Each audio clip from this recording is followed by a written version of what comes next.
La sécurité empêche l'entrée de Jason Statham sans savoir qu'il est le propriétaire de l'hôtel. Le luxueux hôtel Royal Plaza se dressait imposant au cœur de Los Angeles, ses murs miroirs reflétant le soleil couchant de Californie. Derrière cette façade étincelante, des histoires s'entremêlaient, telles des filles invisibles, dans une toile complexe.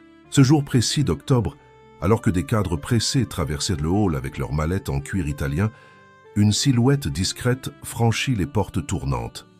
Jason Statham, le célèbre acteur et ancien sportif, vêtu d'un simple t-shirt et d'un jean, ne portait qu'un sac à dos usé. Ses yeux parcouraient les lieux avec une curiosité sincère, observant chaque détail de la décoration somptueuse qui contrastait avec son apparence décontractée. Après une journée épuisante de tournage, tout ce qu'il désirait était un moment de paix, loin des projecteurs qui l'entouraient habituellement. Ce que personne ne savait, c'est qu'il était également le nouveau propriétaire de l'hôtel. À la réception, Thomas Reynolds, le chef de la sécurité, plissa les yeux en apercevant Jason. Grand, impeccablement vêtu dans son costume, Noir Reynolds était connu pour son intransigeance concernant les standards d'excellence de l'hôtel. Sans hésiter, il intercepta le chemin du nouvel arrivant d'un geste autoritaire. « Monsieur, puis-je vous aider? L'entrée de service se trouve par l'arrière », déclara-t-il avec un sourire affecté, sa voix chargée de présomption. Jason haussa légèrement les sourcils, gardant le calme qui le caractérisait. « En fait, j'ai une réservation. Non, Jason Statham. » Reynolds l'examina de haut en bas avec une méfiance évidente. « Monsieur Statham, je crains devoir vérifier quelques documents supplémentaires. Comprenez-vous que nous avons des protocoles de sécurité stricts ?» Alors que Reynolds prolongeait inutilement le processus d'enregistrement, une jeune réceptionniste observait la scène avec un malaise évident. Sofia Ramirez, d'origine mexicaine, connaissait bien ce genre de traitement. Travaillant dans l'hôtel depuis 2 ans, elle avait déjà été témoin de nombreuses situations similaires. « Monsieur Reynolds, puis-je aider Monsieur Statham pour l'enregistrement ?» proposa Sofia, tentant d'apaiser la situation. « Ce ne sera pas nécessaire, mademoiselle Ramirez. Je vais moi-même procéder à la vérification spéciale, » répliqua Reynolds en insistant sur le mot final. Jason remarqua le regard de Sofia, un mélange d'empathie et de résignation. Il y avait quelque chose de plus dans cet hôtel que la discrimination évidente dont il faisait l'objet. Il décida donc que, plutôt que de révéler immédiatement sa position, il profiterait de l'occasion pour mieux comprendre la dynamique de cet endroit. Dans les couloirs luxueux du 12e étage, où il fut enfin autorisé à se rendre, après une série de vérifications de sécurité extraordinaires, Jason rencontra Manuel, un employé d'entretien qui organisait les chariots de service. L'homme d'âge moyen sursauta à sa vue, comme s'il était habitué à devenir invisible en présence des clients. « Sage, bonjour !» salua Jason avec simplicité, surprenant Manuel par sa cordialité. « Bonjour, monsieur !» répondit l'employé, encore déconcerté par cette gentillesse inhabituelle. En entrant dans sa suite présidentielle, une ironie qui ne passa pas inaperçue après le traitement reçu, Jason commença à élaborer un plan.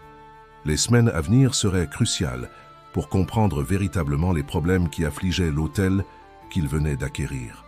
Il ne s'agissait pas seulement de Reynolds et de son comportement discriminatoire. Une culture entière devait être transformée. De l'autre côté du couloir, Sofia terminait son service, le regard empreint de pensées conflictuelles. Le nouvel hôte du 1204 était différent. Il y avait de la bonté dans ses yeux, une simplicité contrastant avec l'arrogance habituelle des clients du Royal Plaza. En rangeant ses affaires dans le petit vestiaire de la zone de service, elle retrouva une vieille photo de sa famille au Mexique. Le rêve de sa mère avait toujours été de la voir gérer un grand hôtel, mais les obstacles semblaient insurmontables dans cet environnement. Le soleil s'était complètement couché lorsque Jason s'approcha de la fenêtre de sa suite. En bas, les lumières de Los Angeles commençaient à parsemer le paysage urbain. Dans sa main, un ordinateur portable affichait les rapports financiers et administratifs du Royal Plaza des 5 dernières années. Les chiffres étaient impressionnants, mais il y avait quelque chose que les tableaux ne révélaient pas, le coût humain derrière ce succès apparent. Dans les jours qui suivirent, Jason développa une routine particulière. Chaque matin, il descendait prendre un café vêtu de vêtements simples, suscitant des regards désapprobateurs de la part de Reynolds et de ses subordonnés. Pour quelqu'un habitué au tapis rouge d'Hollywood, cette expérience était particulièrement révélatrice. Lors d'un de ces matins, alors qu'il savourait son café dans l'espace réservé aux clients, Jason aperçut Sophia peinant à équilibrer un plateau particulièrement lourd. Sans hésiter, il se leva pour l'aider, ignorant les chuchotements scandalisés des autres clients. « Certes, merci, monsieur Statham », murmura Sophia, ses joues rougissant. « Mais vous ne devriez pas... Monsieur Reynolds n'aime pas que les employés interagissent trop avec les clients. » « Pourquoi ne pas m'en dire plus à ce sujet ?» l'invita Jason, indiquant une table discrète dans un coin du salon. Son expérience d'acteur lui avait appris l'importance d'écouter véritablement les gens. Initialement réticente, Sophia finit par s'ouvrir. Elle raconta comment Reynolds avait mis en place un système non officiel de catégorisation des clients, déterminant le niveau de service en fonction de l'apparence et du statut social présumé. Les employés qui démontraient trop de familiarité avec des clients inappropriés étaient rapidement réprimandés ou relégués à des horaires moins désirables. La semaine dernière, Carmen, de la blanchisserie, a été transférée au service de nuit parce qu'elle avait osé suggérer un restaurant local à un client. Confia Sophia, sa voix basse trahissant la peur constante d'être entendue. Pendant ce temps, dans le sous-sol de l'hôtel, une réunion tendue se déroulait dans la salle du personnel. Reynolds avait convoqué une assemblée extraordinaire pour renforcer les standards d'excellence. Manuel, l'employé d'entretien, observait avec appréhension tandis que le chef de la sécurité circulait entre les rangées de chaises, son costume impeccable contrastant avec les uniformes simples de l'équipe.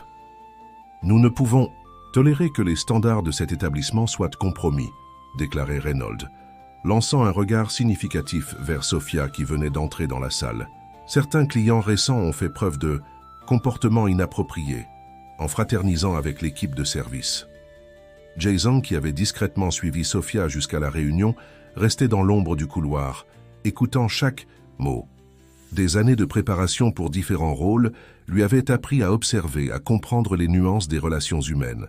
Son cœur se serra en voyant la peur dans les yeux des employés, ces personnes dévouées traitées comme des rouages jetables dans une machine à imprimer de l'argent. Plus tard, dans la même après-midi, un événement inattendu catalysa des changements importants. Elena Torres, une célèbre artiste latine, arriva à l'hôtel en tenue décontractée après un long vol. Reynolds, suivant son protocole discriminatoire habituel, commença à remettre en question sa réservation pour la suite Pentouse. Sophia, reconnaissant immédiatement l'artiste, tenta d'intervenir mais fut brutalement repoussée par Reynolds. Ce fut alors que Jason, qui observait la scène, décida de faire un petit pas dans son enquête silencieuse. S'approchant du groupe, il salua Elena comme un collègue du milieu artistique. « Elena, quelle agréable surprise! Comment s'est passée la tournée en Europe ?» Elena, reconnaissant immédiatement Jason Statham, sourit avec un plaisir sincère. « Jason, je ne m'attendais pas à vous voir ici. La tournée a été merveilleuse, merci de demander. » Reynolds, pâlissant visiblement en reconnaissant le célèbre acteur, commença à balbutier des excuses. L'incident, bien que paraissant anodin, commença à fissurer sa façade d'autorité incontestée. Ce soir-là, après l'incident, Sophia trouva une lettre dans son vestiaire. C'était une invitation à une réunion privée le lendemain, signée simplement JS. Accompagnant l'invitation, une pochette contenait divers récits d'employés relatant des situations de harcèlement moral et de discrimination à l'hôtel, soigneusement compilés au fil des semaines. Dans l'appartement qu'elle partageait avec sa sœur cadette dans la banlieue de Los Angeles, Sophia passa des heures à analyser les documents. Chaque histoire faisait écho à des expériences qu'elle avait elle-même vécues ou dont elle avait été témoin. Dans son cœur, une petite flamme d'espoir commençait à s'allumer. Peut-être enfin un changement serait-il possible. La réunion convoquée par Jason se tint dans le petit café de l'autre côté de la rue de l'hôtel. Sophia arriva, ponctuellement à 9 heures du matin, se surprenant à y trouver non seulement Jason Statham, mais aussi 5 autres employés de l'hôtel, dont Manuel et Carmen, la femme de la blanchisserie qui avait été transférée au service de nuit. « Merci d'être venu », commença Jason, sa voix calme contrastant avec la tension évidente sur les visages alentours. « Je sais que prendre des risques n'est pas chose facile, surtout quand vos emplois sont en jeu. » Carmen, une dame de 60 ans aux yeux fatiguée mais déterminée, fut la première à prendre la parole. « Monsieur Statham, avec tout le respect que je vous dois, pourquoi un acteur célèbre comme vous se soucierait-il de notre situation? Jason sourit en se penchant en arrière dans sa chaise. Parce que je n'ai pas toujours été celui que je suis aujourd'hui. Avant la célébrité, j'ai travaillé dans divers endroits, affronté des préjugés et des portes closes. Mais aujourd'hui, j'ai une opportunité unique de faire la différence. Pendant les 2 heures suivantes, chaque employé partagea son expérience. Manuel expliqua comment il était constamment instruit de se rendre invisible lorsque des clients importants passaient. Sophia décrivit le système élaboré de code que Reynolds avait mis en place pour classer les clients en fonction de leur apparence et de leur statut social présumé. Le pire, ce n'est pas le traitement que nous subissons, expliqua Sophia en jouant nerveusement avec sa tasse de café. C'est de voir comment ils traitent des personnes bien comme vous, monsieur Statham, simplement parce qu'elles ne correspondent pas au modèle qu'ils attendent. Jason écoutait attentivement, prenant occasionnellement des notes sur son téléphone. Son expérience dans le monde du divertissement lui avait appris que les changements significatifs ne se produisent jamais du jour au lendemain. Il fallait stratégie, patience et surtout du courage pour défier le statu quo. « J'ai un plan », annonça-t-il enfin, « mais j'ai besoin de votre aide. Dans les semaines à venir, nous allons documenter chaque incident, chaque politique discriminatoire, chaque abus de pouvoir. Pas pour chercher la vengeance, mais pour constituer un dossier solide en faveur de changements structurels. » Tandis que le groupe discutait les détails du plan, de l'autre côté de la rue, à l'hôtel, Reynolds menait une nouvelle inspection surprise. Son comportement était devenu encore plus autoritaire depuis l'incident avec Elena. Torres. La présence de Jason Statham à l'hôtel le mettait mal à l'aise, surtout parce que l'acteur semblait immunisé contre ses tentatives d'intimidation. Le lendemain, de petites modifications commencèrent à apparaître. Encouragée par la réunion, Sophia défendait discrètement les clients victimes de discrimination. Manuel commença à saluer les clients dans les couloirs, son sourire sincère brisant des barrières invisibles. Carmen, même en service de nuit, trouva des moyens de rendre le séjour des clients plus accueillant, laissant de petits mots de bienvenue dans différentes langues. De son côté, Jason poursuivait son enquête silencieuse. Ses matinées étaient consacrées à des discussions avec des employés de divers secteurs, tandis que ses après-midi étaient remplis d'appels discrets à son équipe juridique et à des consultants en gestion hôtelière. Le soir, dans sa suite, il organisait les informations collectées, se préparant pour le moment opportun d'agir. Un incident particulier attira son attention pendant cette période. Une jeune chef récemment embauchée pour la cuisine de l'hôtel était systématiquement sabotée par Reynolds. Son crime, avoir suggéré d'inclure des plats de la cuisine latine dans le menu du restaurant principal. Le Royal Plaza a une réputation à tenir, avait déclaré Reynolds lors d'une réunion de l'équipe. Nous ne pouvons nous permettre des expérimentations ethniques. Maria González, la chef, avait travaillé dans certains des meilleurs restaurants de San Francisco et possédait des références impeccables. Mais pour Reynolds, son nom de famille suffisait à la remettre en question à chaque étape. Jason décida d'intervenir subtilement. Lors d'un dîner au restaurant de l'hôtel, il fit en sorte de louer publiquement l'un des plats spéciaux de Maria, attirant l'attention des autres clients sur la qualité exceptionnelle de la cuisine. Le moment fut stratégiquement enregistré par plusieurs téléphones portables et bientôt les réseaux sociaux s'emplirent de commentaires sur l'acteur Jason Statham et sa découverte gastronomique au Royal Plaza. Reynolds observait tous ces événements avec une inquiétude grandissante. Son autorité, jadis incontestée, commençait à montrer des fissures. Les employés, bien que toujours prudents, ne semblaient plus éprouver la même peur paralysante qu'auparavant. Quelque chose changeait au Royal Plaza et ils n'en avaient aucun contrôle. La nouvelle se répandit comme une traînée de poudre dans le Royal Plaza. Une inspection surprise de la direction était prévue pour la semaine suivante. Reynolds parcourait les couloirs avec un sourire triomphant, convaincu de pouvoir enfin justifier ses actions auprès de la direction. Ce qu'il ignorait, c'est que cette inspection faisait partie du plan plus vaste de Jason. Dès le matin, Sophia trouva la vie dans son courriel. Ses mains tremblèrent légèrement en lisant les instructions détaillées sur les procédures à suivre lors de la visite des inspecteurs. Reynolds y avait joint une liste exhaustive de directives comportementales qui en réalité n'était qu'un moyen de contrôle et de discrimination. Une présentation impeccable est obligatoire, disait l'un des points. Les employés ayant un accent marqué doivent limiter leur interaction avec les inspecteurs au strict minimum. En recevant une copie de l'email par l'intermédiaire de Sophia, Jason sentit que le moment d'agir approchait. Au cours des dernières semaines, il avait été témoin non seulement d'injustice, mais aussi de la résilience extraordinaire de l'équipe de l'hôtel. Il était temps de catalyser la transformation tant espérée. La veille de l'inspection, un événement imprévu accéléra le déroulement des faits. Maria, la chef, avait préparé un menu spécial pour un événement important à l'hôtel. Dans une ultime tentative de saboter son travail, Reynolds modifia plusieurs commandes sans autorisation, provoquant le chaos en cuisine. « C'est inadmissible », protesta Maria en affrontant Reynolds pour la première fois. « Vous portez volontairement atteinte au service de l'hôtel. »« Faites attention à votre ton, mademoiselle », répliqua Reynolds, sa voix chargée de menaces voilées. « Il y a des dizaines de chefs qui attendent une opportunité au Royal Plaza. Des chefs plus adaptés à notre standard. » Jason, qui dînait au restaurant, fut témoin de la scène. Son instinct initial fut d'intervenir immédiatement. Mais ses années dans le milieu artistique lui avaient enseigné la valeur d'un timing parfait. Au lieu de cela, il fit un signe discret à Sophia, qui commença à filmer l'échange avec son téléphone. Ce soir-là, une réunion d'urgence fut convoquée chez Sophia. Jason, Maria, Manuel et d'autres employés se rassemblèrent pour finaliser les préparatifs du lendemain. La pochette de preuves, désormais nettement plus fournie, incluait témoignages, relevés d'incidents et même des enregistrements audio documentant le comportement abusif de Reynolds.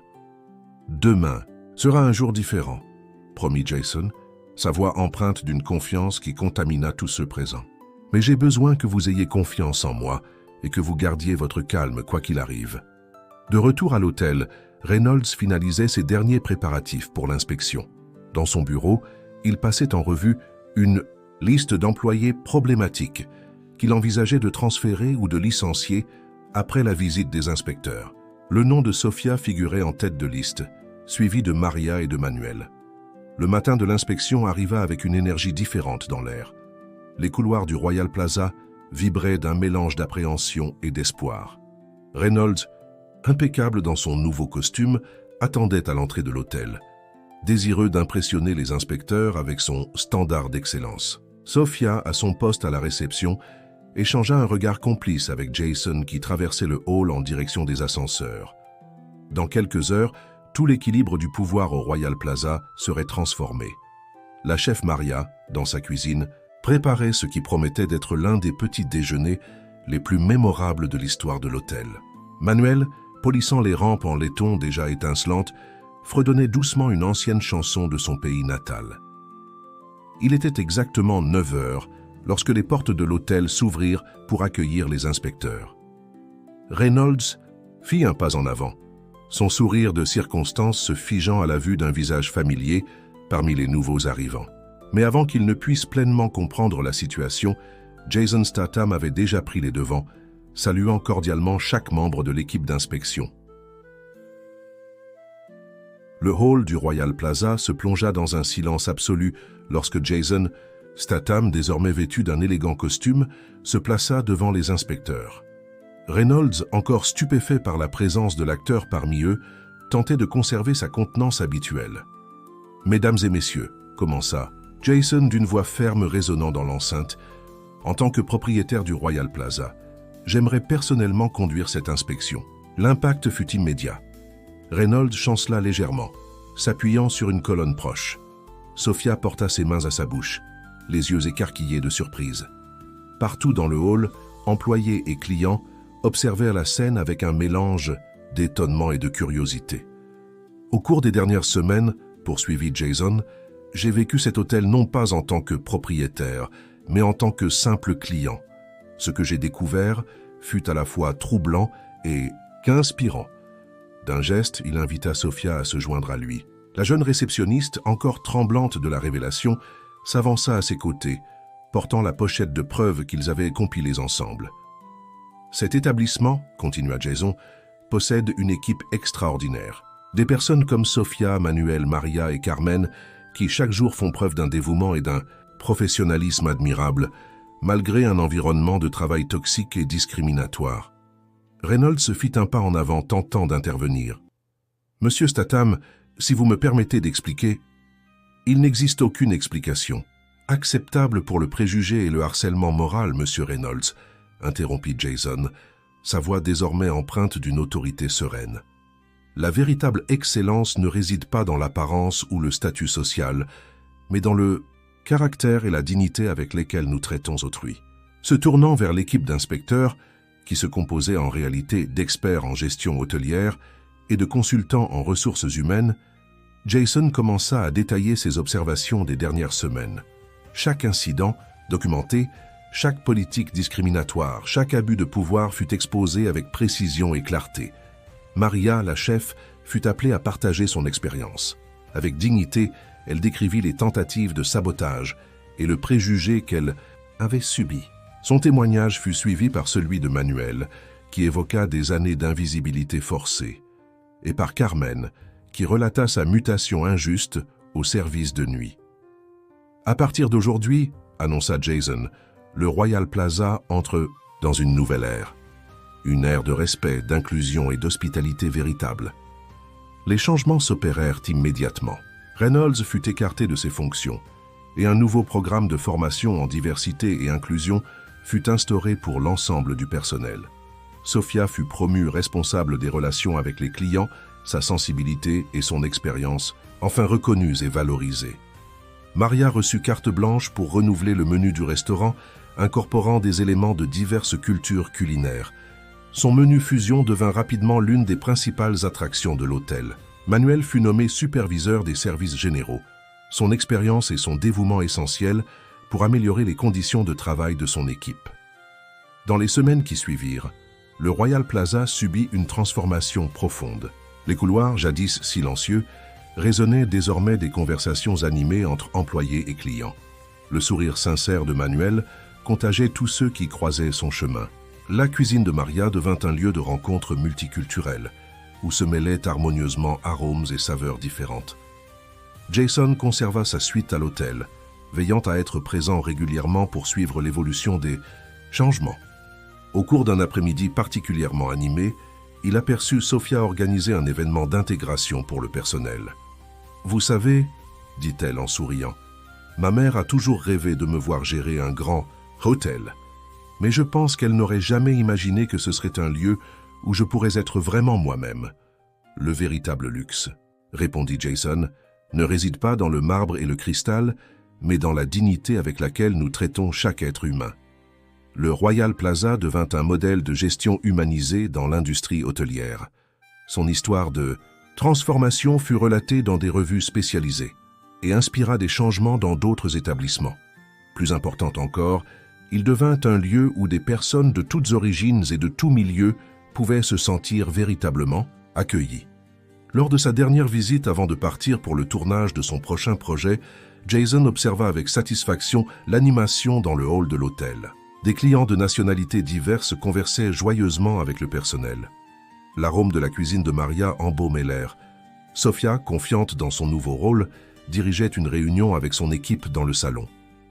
Le succès, réfléchit Jason, ne se mesure pas uniquement en chiffres, mais à l'impact positif que nous avons sur la vie des gens. Ainsi, le Royal Plaza poursuivit son chemin, non plus simplement comme un hôtel luxueux de plus, mais comme un exemple vivant que la véritable transformation commence par le respect, l'empathie et le courage d'affronter des préjugés enracinés. Son histoire devint un puissant rappel que chaque personne, quelle que soit son origine ou son apparence, mérite d'être traitée avec dignité et respect.